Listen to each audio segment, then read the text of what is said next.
Hello guys, today we are reviewing Storm Shadow, produced by SIDESHOW. The character's appearance comes from the G.I. Joe, and its derivatives include cartoons and comics. In China, more people are willing to call this character the White Ghost. Storm Shadow is a Japanese-American who serves as Cobra Commander's ninja bodyguard. In the setting, Cobra is an evil terrorist organization. This one, produced by SIDESHOW, is 12 years old, and the character ratio is 1/5. Unfortunately, SIDESHOW did not release the modeling drawings of this statue. I used SIDESHOW to make other versions of Storm Shadow modeling drawings instead. The dynamic design is very powerful and beautiful, and the base is small and delicate, which is what SIDESHOW is always good at. Although these two statues are from different series, they have some similarities with each other. Next, we start the unboxing evaluation of the statue. The statue comes in a larger box with a bust of Storm Shadow holding two swords printed on the front. Product introduction printed on the back of the box. The figure statue has two shapes. One is holding two swords, and the other is holding a bow and drawing arrows. Let's look at the figure holding two swords first. It can be seen that the ninja is holding two ninja swords and standing on a stone statue covered with moss and vines in a running posture. The stone sculpture on the base is shaped like a cobra. The ninja carries a sword bag and a black bow and arrow on his back. Let's take a look at the details of the statue. The distribution of the folds of the clothes on the shoulders and the surface details are very reasonable. The well-developed muscles on the arms are also very realistic. Not only do they have skin texture, but the paint on the arm surface also shows the color of the skin spots. There are also veins on the surface of the arms, and the texture of the fabric wrapped around the wrists is also reflected. The surface of the iron claw worn on the hand also has erosion textures. The left leg is in a running posture, and the wrinkles on the leg spread out in all directions, along with the knee. This treatment will make the sculpture appear more powerful.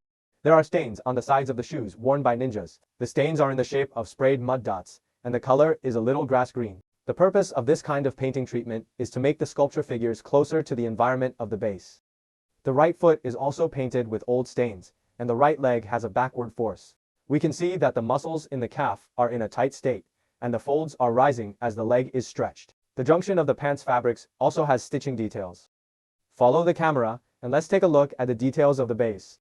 The entire base is in the shape of a cobra's open mouth, with several vines hanging from the top of the base. In addition to its own green color, the surface of the vine also has a bit of earthy color coating. The cobra statue on the base is made of imitation stone, and the surface has an uneven texture caused by the erosion of the stone over the years.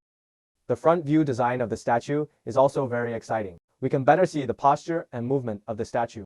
There is a black belt tied around the statue's clothes, with leather textured details on the surface. Cobra logo is printed on the left side of the garment. The muscles of both arms have a strong sense of strength, and the muscles are also shaped more deeply. The knee of the left leg is painted with mud stains. You can feel that the ninja just fought a fierce battle in the wild. There is also a bit of old painting on the edges of the clothes and pants. The cobra stone statue on the front of the base is tilted to the right, creating an unbalanced picture. This sculpture comes with a total of 2 replacement. The facial painting is more detailed. The eyebrows are drawn one by one with a pen, and varnish is applied on the eyes to increase the texture expression of the eyes. Although we are wearing a mask on our head, we can vaguely see the outline of our nose, mouth, and ears. Although the neck is wrapped in cloth, we can also see the well-developed neck muscles of the ninja. The second head sculpt is based on the first head sculpt and wears a hood. This head sculpt is in the shape of holding a bow and arrow. The facial image and painting details are similar to the previous head sculpt.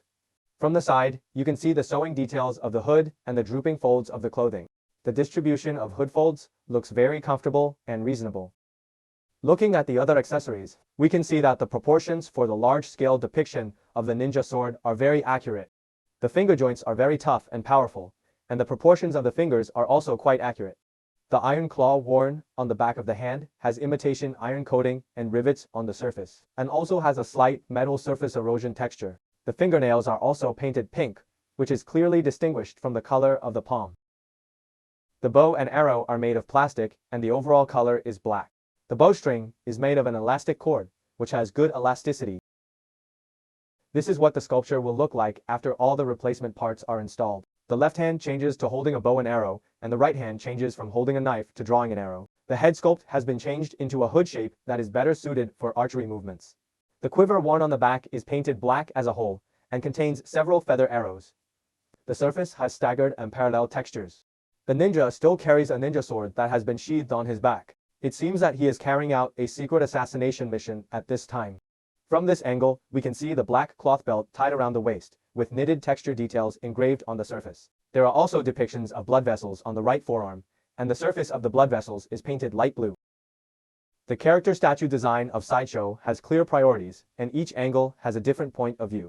Although it was produced 12 years ago, the overall design level is not inferior to today's. However, due to the coloring technology at the time, there is still room for improvement in the painting level of some parts of this statue. Thanks for watching.